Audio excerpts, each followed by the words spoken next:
What do you guys do between now and Sunday night? The hard work's already been done. You know, Jake's done everything he's got to do. He's listened very well. He's applied himself. Now it's just kind of, you know, staying mentally calm, the calm before the storm, kind of before the fight. And shut this off real quick. And nothing, just we put all the hard work in. Now it's just a lot of like mental preparation, getting the weight down, getting everything ready for the weigh-in on Saturday morning. That's pretty much it. He's ready to go. People always complain Jake isn't fighting a fighter. Well, now he's fighting a fighter, the UFC Hall of Famer. What threats does Tyron Woodley pose with Jake? He posed a lot of threats. He's definitely Jake's most dangerous opponent. Nobody's saying that the other three guys Jake fought were, you know, great boxers. Nobody's saying that. But if you look back at history and you look at guys who are just starting their professional career, just starting to fight, you know, they're not in there with killers. But I feel like for a 3-0 guy, for Jake to be facing a UFC champion like Tyron Woodley, a guy who's, you know, still relatively in his prime, very strong, very explosive. I heard you guys talking earlier. He's very powerful, very, very explosive, very quick twitch. For Jake to fight a guy like that in a sport pro fight, in a Showtime main event on pay-per-view, in an 8-round fight, on a 4th-round fight, there's a lot of things you got to take into consideration. This is it's not that small of a step, so it's definitely a step in the right direction. It's part of the UK, obviously. We're coming from the UK. We've got an interest in Tommy Fury being here. I mean, on the undercard. Yeah. A lot of folk back home are going to put 2 and 2 together. Why is Tommy on the undercard on the Jake Paul here over in Cleveland? Can we assume, as Team Paul, they spoke about it, a possible fight next, Jake Paul and Tommy Fury, if they get through Sunday night? We'll see how he looks. I don't know. He's definitely a possibility. It's not locked in by any means. I mean, he's got to go out there and perform. Jake's got to go out there and perform. And to be honest with you, if you want me to be 100% honest, I'm not even thinking about him. I'm only worried about Tyron Woodley. There's no Tommy Fury, there's no anything if we don't handle Tyron Woodley. So every ounce of our preparation has been all about Woodley. We haven't thought about Fury at all. You know, best of luck to him on the card. You know, he seems like he works hard. He's a good kid, so best of luck to him. But we're only concerned about Woodley right now, and you know, we got to handle that job first. It's all good that Jake Paul's fighting all these fights. I know Tyron Woodley, MMA fighter and stuff like this, but do you think it's the next fight we can see Jake in with a pure boxer, which is his number one sport, which is boxing, rather than an MMA guy coming over, a basketball player or a YouTuber, that his next fight will be a professional boxer? It depends. It could be. It might not be. I mean, Jake's business model is a little different than everybody else. It would have to be a boxer with the type of, you know, credentials you can bring and warrant the type of show that Jake's putting on. It can't just be a one-sided promotion like it would be with most boxers. And Jake, obviously, he's only 3-0. He's not ready to fight the top guys who could potentially bring, you know, the type of acknowledgement that an event like this would need. So the right steps got to be taken. He's only 3-0. He's only been boxing a year and a half, almost 2 years. So with patience, he will fight a lot of good boxers. But right now, we're just picking out good names, big people, and still people that, you know, the general public feels like this guy's going to beat Jake. So it's not like we're taking guys who are 100% slam dunks like this. The majority of the people, especially in the MMA world, they all feel like Jake's getting knocked out. So this is a pretty dangerous fight for a kid who's 3-0. BJ, obviously we've all seen the right hand. Yeah. It's devastating, and we haven't had time to see a whole lot more because you know a lot of the fights in like first round or something like that. Does Jake have a lot more weapons that we just haven't seen yet, or are you guys developing other stuff, or is just the right hand's working and gonna look like how he can? It all works. It all works very well. And if we can just get into that second round or whatever, then you're going to see on Sunday night. Like this guy, I mean, that's why I'm excited, I think, about this event, is because what we see behind closed doors with top professionals coming in that we spar with hundreds of rounds. I'm not talking about 10, 20, 30. I'm talking hundreds of rounds over the last, 18, 24 months.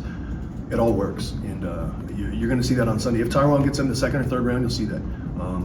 He's got a lot of other weapons. People have no idea. And hopefully, Tyron can, and that's why we took Tyron. I'm the one who said, I want to fight Tyron. His manager asked me, they're like, is Jake ready for Tyron? I said, yes, he's ready. And hopefully this guy will take us into a second or third round, because Jake needs to get some rounds. I don't want him just going in there blasting all these guys out. And with all due respect to Gibb and to Nate Robinson and Ben Askren, those guys weren't on Jake's level, and honestly, Tyron's not his level either. So you'll see that Sunday. Jake is still green in the boxing game. He Is he like a superior talent to most who take the amateur route? Like are there still mistakes he's making and growing, or? I mean, of course he's still making mistakes. He's 3-0, It takes years and years and thousands of hours to perfect your craft. You don't just wake up and you're a seasoned professional boxer. I mean, you got to take your lumps in the gym. You got to take your lumps in training, and Jake's done that. Like Jake sparred with world champions. Jake sparred with top contenders, and he's taken his lumps. Trust me, it's not like he just goes in there and he's baby. He's not, and that's the most misunderstood thing about Jake. People think we go easy on Jake. People think he's soft. He's not soft. And I mean, whoever gets in there with him, it's almost too late by the time you get in there to realize, man, this guy's actually pretty good. And once you get into the second and third round with Jake, I mean, he's still going at the same pace and going faster and harder and harder. He's like a shark. I'm telling you. I was talking to my dad yesterday. I compare him like a shark. Like once he gets in the water and he gets in there, he just wants to swim. And then once he tastes a little blood, he's like, he goes crazy. So he's really got that kind of like sick, that sick personality where he wants more whenever he gets going, and I like that. I'll follow up on that question then. You've been in the game long enough, the professional boxing game. You fought for a world title. Us in the UK will remember that. But how far can Jake go then? You've seen him in the gym. He's 3-0, like you said, he is a novice. But how far can he go in his boxing game? I didn't really say he's a novice. I just said that he's just beginning. You know what I mean? So he's not like, oh, his skills are novice. I didn't say that at all. I just said that he's starting. He's getting going now, and he's very far advanced from where he should be. Honestly, I mean, for a guy who's only boxing 2 years, he has no business sparring and handling the guys he's sparring with. None at all. And it's just remarkable. It's because his fundamentals are good. His fundamentals from point A to point B. He's very efficient. He's very sharp. We take out any little distraction or any little thing that would possibly. We keep it as simple as possible. Simple, stupid. It's really effective in the boxing world, because if you're riding a bike and if you're a professional swimmer and you're swimming against an amateur, the amateur swimmer might be a stronger swimmer than you. He might have more endurance than you, but the professional swimmer has the better technique. And over a mile swim, if that amateur swimmer is going a little bit left and a little bit right, and that professional is going straight and straight and straight, he's going to get there first. And that's the mentality I have with Jake. I want his technique perfect. I want his fundamentals perfect. His form is very good. People that spar him, they can't believe it. And that's what we thrive on. I mean, if you can follow the fundamentals, and if you have good fundamentals, you can go a long ways in anything. Kobe Bryant said it best. I practice the most basic things every single day because that's what makes me great. And I believe that. So you've been in the game a long time, like you said. Do you see like championship potential in him? Like he's called out names like Canelo. Like, can you see Jake potentially hitting that level? Like, does he have a love for the game like that? And do you see that type of potential in him? Or? I mean, look, like I think anybody when they first come into a new sport, they want to go after the best guys. Yeah. To say he's ready for Canelo right now, I'm not going to say that. I mean, come on. Like Canelo's the pound for. But do you see him reaching that level? I guess at some point, like. That's a lot of work to get there. Yeah. I mean, let's keep it real. I mean, he's everyone. You can't knock Jake from wanting to fight and do against the best guys in his sport. He wants that. And honestly, if I had Canelo in the gym on Monday to spar with him on Monday, Jake would get up and he would go all out Canelo as hard as he possibly could. So, I mean, he's got that mentality where he will go in there with anybody. He does not care. And I like that, but me and his manager got to be the ones, make sure and make the right moves. But, to say he's going to fight Canelo in 6 to 12 months, I'm not going to say that. We've got another schedule and another path. But to say in 3 or 4 years, Canelo's maybe 33, 34, Jake's maybe 27, 28. We'll see. Canelo to me is the best pound for pound fighter right now. There's not even really discussion to me based on resumes. I mean, the guy's resume is unbelievable, incredible. He fights every single challenge, and he's an amazing fighter. So, like I said, I don't like to forecast too much in the future, but anything's possible. BJ, who do you compare Jake Paul's work ethic to? Because people don't know he works very hard. I'm thinking back, through my career, some of the tireless workers.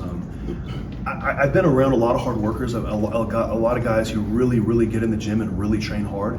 I don't think I've ever been around in any camp ever with any fighter, any champion that has the structure that he's got on a daily routine, as far as schedule, as far as chef, as far as meal plan, as far as every little thing he does throughout the entire day is on schedule. Everything. It's planned out to a T.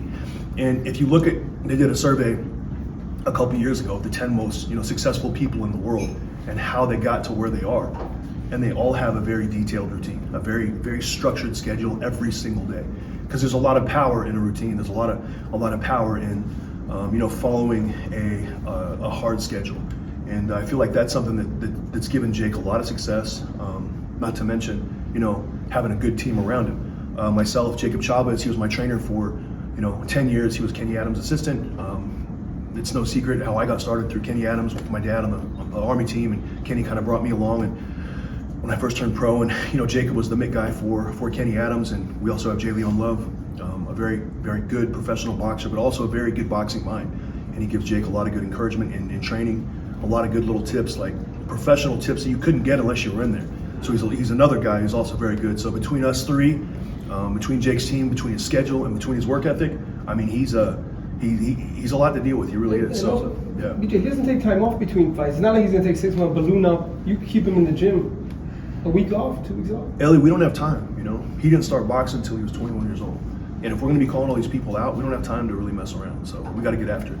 And I don't really have time to hear like I need time off or whatever. We don't have time for that. We got a lot to learn. We got a lot to make up for. So Jake already set the schedule. He said everybody that's in camp, everyone's on the team. September 13th. Look forward to being right back in camp. yeah, we have 2 weeks off and that's it. So we're right back in. Whoever's next, whether it's Fury or whoever it is, then they better get ready because we're going right back to camp. What do you make of his list then? I mean, on Twitter he put up that 10-man list. I mean, there's some killers on there: Masvidal, Usman, the Diaz brothers, Canelo, Tommy, his own brother. I mean, he's made a big list on who he wants to fight next. So Gervonta Davis was there. Gervonta Davis was there as well, Daniele. So I mean, there's some killers on that list, man. What, as coach, what do you think when you see this list? It's a trick question. Is being spun around the media or what? Again, I'm going to go back to the Canelo question. Like, how can you fault the guy for wanting to fight the best guys in his division? I mean, I feel like not even his division, the best guys across the board. He wants all the best guys across the board in the boxing ring. Why the boxing ring and not the MMA octagon or in the MMA world? Because the pay and the structure and everything is a lot better in the boxing, and it's giving these guys in the MMA community an opportunity to come over here and make a lot more money. So that's why.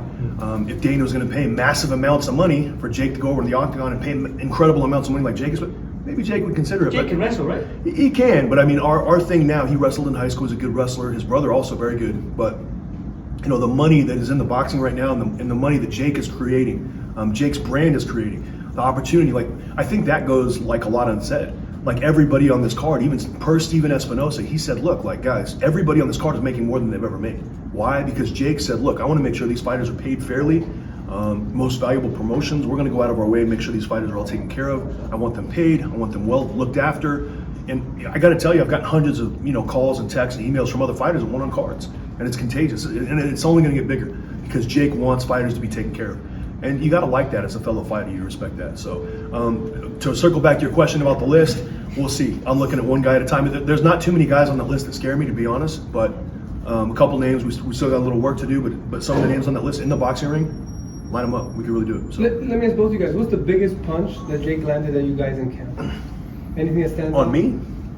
He didn't land anything on me. I hold the mitts. What do you mean? No, Well, you're not gonna answer that. I don't know. I don't know. He has so many great tools. He has both hands, both sides. His angles we've created for him in this fight are going to be something for the crowd to see, something different. So he has power in both hands. I think his right hand, everyone sees that's one of his most strongest shots. But I think if he has a chance to work his left hand a little bit more as the fight continues, everyone will see that's just as good as well. Speaking of his list, his brother is on there. Have you guys been a part of, in and on those sparring sessions? Like, who's getting the better of who? They don't spar. They don't spar each other? No. Never spar. No, they don't spar. Not Oh. really. No. Playing Well, around. Who do you guys got in that one then? That's you know who I got, but it's really yeah, Jake, of course. But the thing about it is, like with Logan, I can't even. That would be the last name on the list, I would say. Yeah. Because it's Biggest family, money fight, huh? Greg and Pam. I'm just like, you know what I mean. The parents. I would get a lot of They've slack had both their ways. moments. They've had their moments. It's just like, with Logan comes into camp and watches Jake train. He offers a lot of encouragement. He comes in, it's like, I don't know, like these brothers are sick. Trust me, they'll fight each other. Yeah. But to me as a coach, I would rather just, be like, hey, maybe that's one we talk about, but maybe it never happens. Here's one for you then, BJ. Yeah. He's willing to fight his own brother. Yeah. If he calls you out as his coach and wants to fight you, what would you do? I mean, listen, he's crazy enough. He's crazy We're enough. taking a sick twisting turn down the wrong road, and we're going into That's all him, man. We're going into left field here. I'm not going to answer that. What else? Reining it back in, Yeah, go Mike ahead. Perry went on record Yeah. to say that he sparred Jake and Yeah. he got fucked up. Is They that did. true? Yeah, it is. But we didn't talk about it, Mike Perry said that, and Mike Perry will admit that on his own admission. And look, me and Mike texted for a long time after the sparring session. He's like, man, I can't believe it. Like, that guy's, And I said, hey, if you wouldn't mind, can we keep this kind of low profile and not really talk about it? And he was like, yeah, I figured you guys would be telling everybody, and you haven't told anybody. And the reason why we've been able to have success getting people to fight us and come in, people don't really know how good Jake is right now. And I'm not saying he's the next Muhammad Ali. I'm not saying that. We got a lot of work to do and a lot to prove. But he's pretty good. And people are going to be surprised on Sunday like how one-sided the fight with Tyron is. It's going to be one-sided. Do not get that misunderstood. It's going to be one-sided. And hopefully Tyron goes 3, 4, 5 rounds. That'd be great if he did. If he goes 5 rounds, and just know that Tyron will have worked his ass off in camp to get into those 4th and 5th rounds, because no sparring partners were really able to do that. So it's going to be tough for him to get into that deep in the fight. So,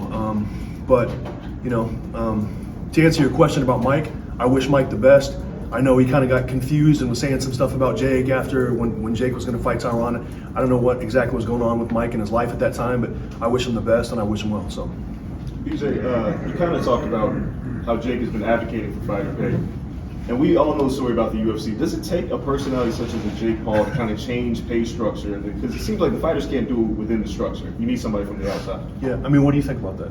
Honestly. I think you need somebody from the outside that's bringing attention to the situation. Anybody in the UFC who says it, guess what? They won't be fighting. Banned. They won't be doing it. They'll be banned. So it takes someone like Jake to raise awareness, because really, they got a pretty good monopoly. Dana's got a pretty good thing going on over there. He says who fights who, when they fight, everything, what they get paid, everything. So, Jake's brought to the attention the percentage of professional teams and what they give to the fighters and what they give to the athletes compared to the UFC. And I think the UFC is pretty undervaluing their fighters for what they bring to the table. I mean, those fighters are tough. They bring a lot to the table, and fans come to see the fighters. They don't come to see, Dana and everybody else. Has Dana done a great job putting it all together and doing it and promoting it how he did with those seasons of, what's it called, the season he did, of Contender and all that? Yeah, he did a great job. But they're not there to see Dana. They're there to see the fighters. They are. And the fighters need to get paid better. Is that part strategy on Jake's behalf, calling out Dana in order to kind of rile him up and have him send more fighters to Jake? I think it's pretty well known. Like, Dana's he's not really willing to send any fighters to Jake. He doesn't really want to take a chance and lose, one of his guys that he's got under contract right now at the moment to lose to Jake in the boxing ring. Then all of a sudden their marketability goes down and kind of messes up his business plan. I don't really think he's willing to send any. I think it's guys who have just been recently released that we have to kind of target. If the fight was big enough, maybe Dana would be willing to play ball and do a little business. And if not, then we just got to kind of play by ear. Were there ever talks with Usman? I know there was conversations. No, and Usman's one of the, I think Usman's a name that came up. I think he called out Jake, and Jake's got an answer for everybody, trust me. Like, whether I like it or you like it, he's going to answer everybody. And, Usman's a great champion. I feel like he's one of the best fighters in the UFC right now. I think he's got incredible hands. I think he's very underrated in his hands. He's very good. And some of the guys that I respect in the MMA world, Hoff Mendez and other guys, they really talk highly of Usman and his striking ability and how much better he's gotten the last 2 years. So, I think that's a real challenge, and a guy who would be very, he's a handful for anybody, in the UFC, but he'd even be tough for Jake, in the boxing world, because his hands are so good. But with where he's at in his UFC career right now, I just don't feel like that's a realistic fight right now. Why is he taking up the issue of fighter pay so much? Is he just a good guy, or what's behind it? Why does there have to be something behind it? You know what I mean? Oh, I don't mean something behind it in a nefarious way. Yeah. I meant, what's his motivation? You know him. Yeah. What's going on there? His motivation is he's just coming into a sport and just like, why are the fighters not making what they bring into the table? Like Jake, look what Jake creates. Jake creates millions of buys, or hundreds and hundreds and hundreds of thousands of buys, and he gets a portion of the money. How come other fighters aren't, and it took him, Jake's a smart business guy. He's a smart businessman. He's a 24-year-old with a 45-year-old head on his shoulder. He really is. He's done a lot of business. He's done a lot of good business. He's been burned a few times, but those experiences that he had where people kind of got the better of him or took advantage of him, he still learned. He's a smart guy.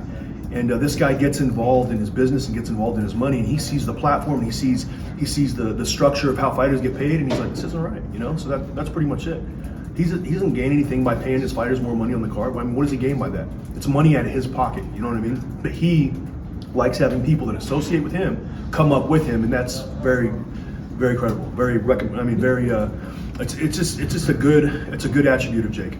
BJ, online we see a lot of people inboxing hate on Jake. It just is but when they see him in person, how do they act with him? Because you're with him a lot.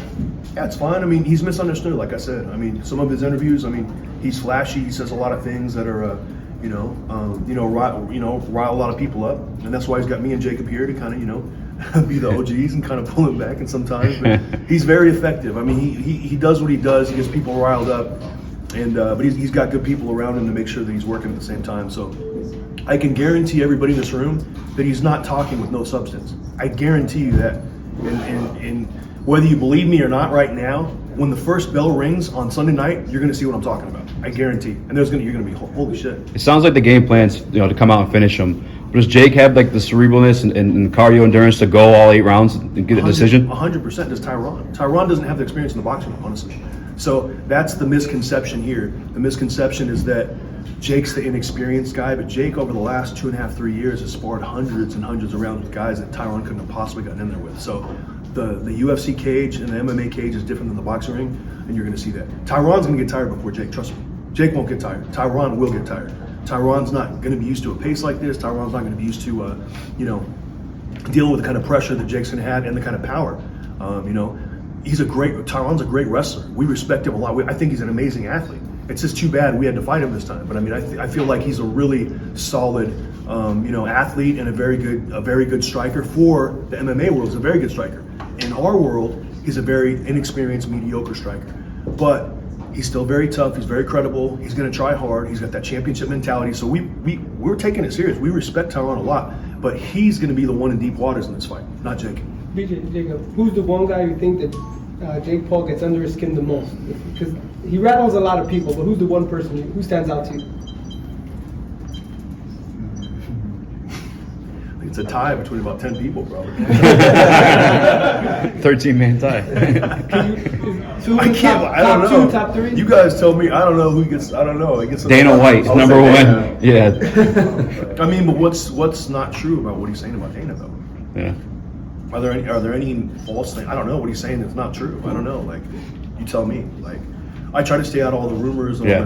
This guy thinks that. I don't really get involved myself with that, but I just want to make sure he's ready for Sunday night. So I can't really answer that question too well. He said if he ran to Dana in the club, he'd knock him out. Dana's been known in the boxing world. Oh my God. You think Dana can handle himself, or like Dana's prime? Yeah. No, not at all. But Dana would try, which would be funny and hilarious. But yeah, it would be be a short one. Maybe that's the next big fight. Dana White versus Jake Dana Paul. knows better. You would never last one round, not even one round. So take that to the bank, put that on record. Dana would not last one round with Jake. Big gloves, little gloves. He wouldn't last one round with Jake. That'd be hilarious, though. So, or Oscar. He keeps calling out Oscar too. He wouldn't last fucking 30 seconds with Oscar. So Yeah. Can you talk about his relation with Amanda Serrano? Because we talked about MMA fighters getting paid. Women fighters have not been getting paid, and he put her as a co-main event. This is a woman who's won world titles 9 times over in 7 different weight classes. How admirable of a trait is that to put the spotlight on women's boxing, which has been pushed to the back burner for so long? I absolutely love it. And Nikisa, remember when we were getting this card all lined up and everything, we were deciding who's going to be on the undercard and everything.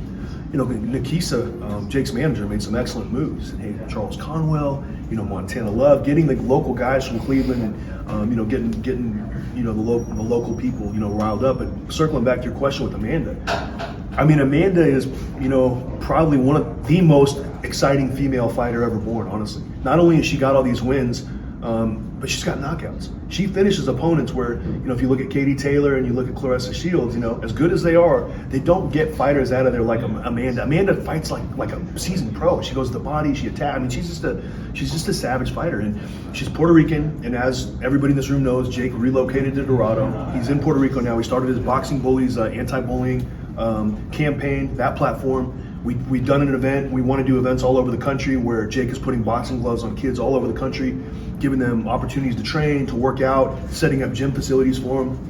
I mean, hate all you want, but I don't see anybody else out there doing that kind of stuff. So we're just going to put our nose down and keep working, and people can say what they want to say. But like what he does with, for fighters like Amanda, and Amanda's came up to me, and I've gotten to work with Amanda a couple times in camp. She's like, BJ, this is changing my life. You have no idea what this means to me. I will always look at Jake and always look at you guys in a different light, because you're really changing my life here. And I don't even, words can't even describe it. And that's what life's really about. You know what I mean? How many people can you help come up? And that's really what Jake's about. And people might not see that right now, but they will see it. Jake's about bringing other people up around him, and he's very good at it. So Jake can change your life in a second, trust me. BJ, what happened with Jorge Masvidal and the kind of flip that happened between him and Jake? What do you know about that? I'm not sure. I don't know. And I'm not going to speak on Jorge's behalf. We went to his gym one time. We trained with him a little bit.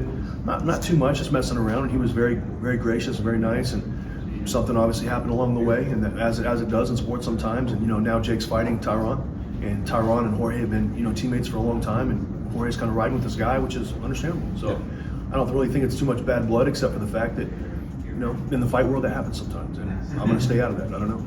BJ, from your experience with this journey, where you started with Jake, when no one believed in him, no one thought, now you're pay-per-view on Showtime. How's it been from your perspective? I told him when I first went to Big Bear, they called me in December 19th to go in as a sparring partner before the Gibb fight. And, it was kind of crazy. I didn't really know who he was.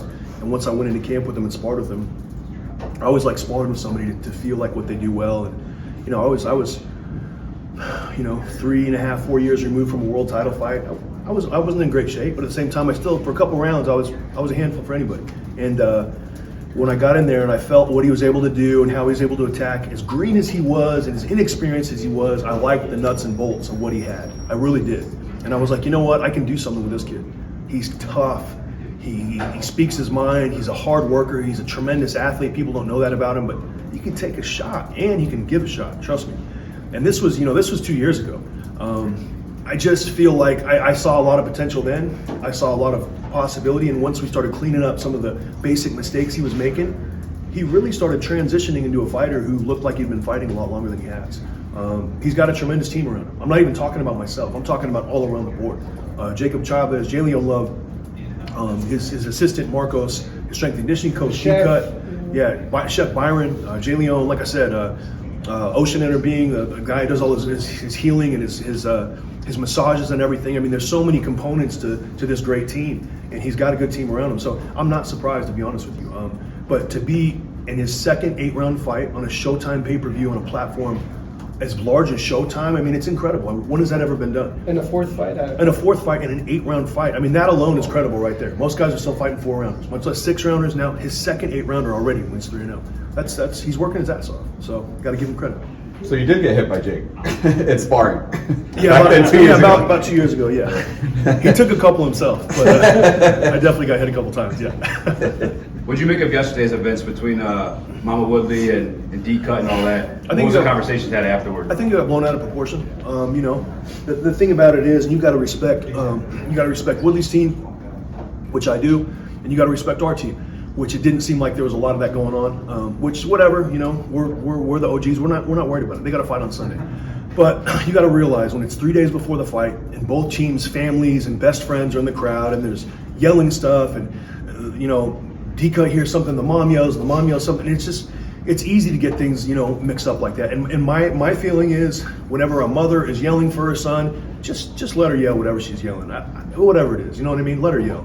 Mothers are sacred. It's something very important. But at the same time, when that goes into the sister running over and cussing him out and getting in front of his face and all that, and then the other guy coming over and pulling his knife out. I mean, what the hell? Come on. Who brings that to a press conference? So just, you know what I mean? It's just like, it got out of control, it got out of hand. We're fine, we already hit the clear button. Jake handled it very professional. He apologized, even though he didn't even say anything. He just kind of was up there trying to promote the fight, but it is what it is. He's ready to go Sunday, but I think it got blown out of proportion. And we obviously don't have any disrespect towards Mrs. Woodley at all, Mama Woodley. I love that she's in her son's corner. I think it's great. And, really a lot of respect to their entire team. Pedro Diaz, he's a Hall of Fame trainer.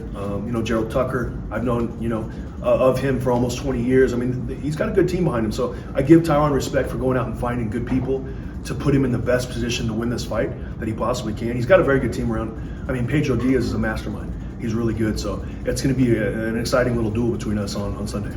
BJ, how'd you go from sparring to then training Jake? How did that transition? It's a good question.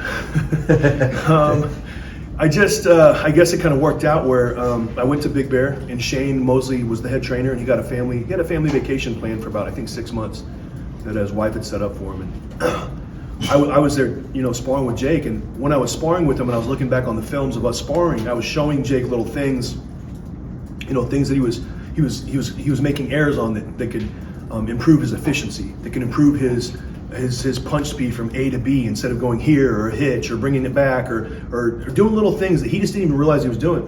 So we broke down the film and we looked at it and I was showing him different things and he was like, hey, can we work on that on the mitts? I'm like, yeah, let's do it. So we worked the mitts, and the first time we worked the mitts, he was like, man, I've never worked the mitts like that. That's something that, man, I don't know what you're doing on the mitts, and that's how, my father, Kenny Adams, they had always worked the mitts with me. So to me, it was like nothing, and Jacob had always worked the mitts with me like that. So I kind of, that's how I'd worked the mitts my entire career. So after we worked the mitts a couple times, Jake told me, and we were looking at film, Shane was actually gone on the family vacation for like 8 or 9 days, and this was 6 weeks before the fight. So you can't miss, a week before, you can't miss a week, 6 weeks before a fight. You can't miss a day. You can't miss a session. You got to be locked in, head down, focused every single session. So I kind of got in, I helped a little bit. And then when Shane came back, Jake told Shane, and I talked to Shane a little bit, and they kept me around as an assistant to do the mitt work, help break down film with Shane, and me and Shane kind of came up with a game plan with Gibb, and we worked together. And it was just a massive honor to work with, a Hall of Fame fighter and a great fighter like Shane Mosley, who really went out of his way to make Jake, make him feel comfortable and give him credibility, because Shane's, one of the biggest names in boxing. And when he brought Jake up to Big Bear and was, helping him get ready for the fight and working with him, it gave Jake a lot of credibility, and I just kind of fit in wherever I fit in. And I really thought that would be the only fight I'd work with Jake. After we knocked out Gibb, I went home, went back to Arizona, was hanging out, partying, getting back to work, doing real estate stuff, getting in on the stock market again, and trying to find out if I was going to buy crypto or Doge or what I was going to do. And then I got a call from Jake to, move out to California a couple weeks later. So that's kind of how it started. That's awesome. Yeah. Speaking of watching tape, what do you make of Tyron Woodley's last 4 fights? Fighting top level opposition. So everyone's like, oh, he's got 4 losses. Like, he's fighting the very best guys. I mean, let's keep it into perspective. It's not like he's getting, losing against bums. He's fighting very, very good guys. So that's what I take out of it. Look, I'm not going to get on the hype train with everybody else saying, oh, he's lost 4 in a row. That's not what I see. I see a very tough, explosive, hard-punching fighter who's very determined. He's got a big chip on his shoulder, and he wants to come out and take Jake's head off. And that's all I see. I don't see any the faults you guys see. Like, I don't see that. I'm only looking at his strengths and what we got to do to negate those strengths. How does the confidence or anxiety this fight week compare to the Askren fight week? Fun. Is it the same, or is it? Yeah, it's the same. Yeah, I don't really feel any different, honestly. We're ready for Sunday. We're ready for the bell to ring, and it's just like I said. It's just being a fighter. And this is something that people don't understand about being a fighter and being a trainer. It's a lot of weight. You really have to wait. You really got to pull it back a lot of times. You just got to learn how to stay calm and live within your nerves and just be relaxed and not think about it and just have confidence that when the moment comes and the bell rings, you're going to go out there and perform because you've done every single thing leading up every single day to make sure you're prepared. And I know that without a shadow of doubt. If I could change one single thing in this camp over the last 100 days, every single day, 2 to 3 sessions a day, what would I change? Nothing. And that's why I feel very confident about Sunday. This aside, if Jake gets past Tyron on Sunday, has there been any talk about what's next? I'm not going to talk about that. Yeah, I don't care. Again, Sunday night we can have that conversation. Monday morning, anytime after the fight, we can talk about that. Because I'll see you after the fight then. Yeah, we can have an interview again after the fight. I've heard like rumblings and different things like that, but I don't even pay attention to them. The thing about it is, guys, you can't jump over a dollar for a nickel. You can't. You got to focus on what's right in front of you, and that's part of being a professional. You can't get ahead of yourself. Jake doesn't have 10 years, 15 years of experience to be in the situation to say, oh, we're for sure gonna do this and do that. No, we gotta go out there and fight.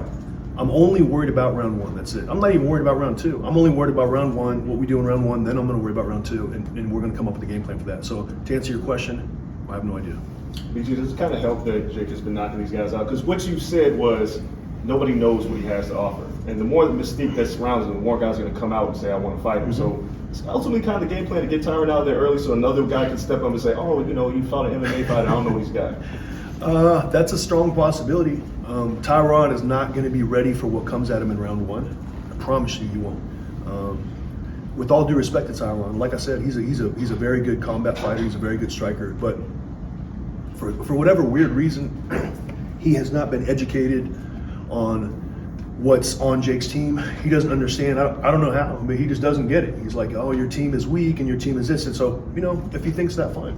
It's just for whatever reason, he hasn't like come to speed with what's going on our side of the ball, which is fine. But like I said, this fight could go 1 round. It could go 3 or 4 rounds. I hope it goes 3 or 4. I don't think it will. If it does, great. Jake needs the rounds.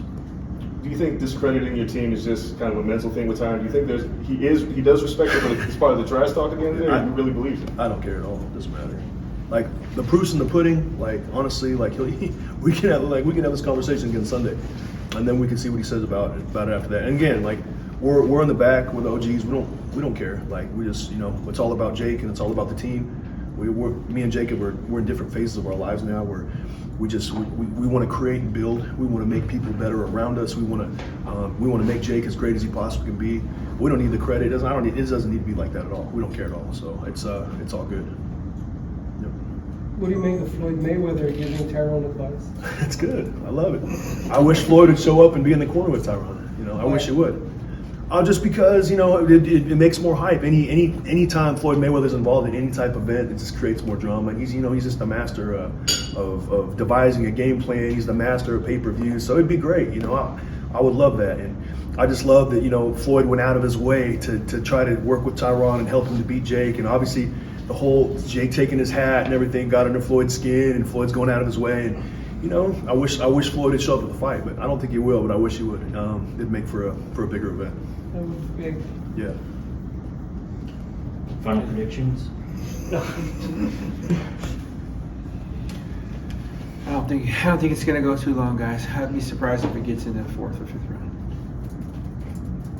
My final prediction is Jake Paul will win. I don't know which round he'll win for sure. Anything can happen.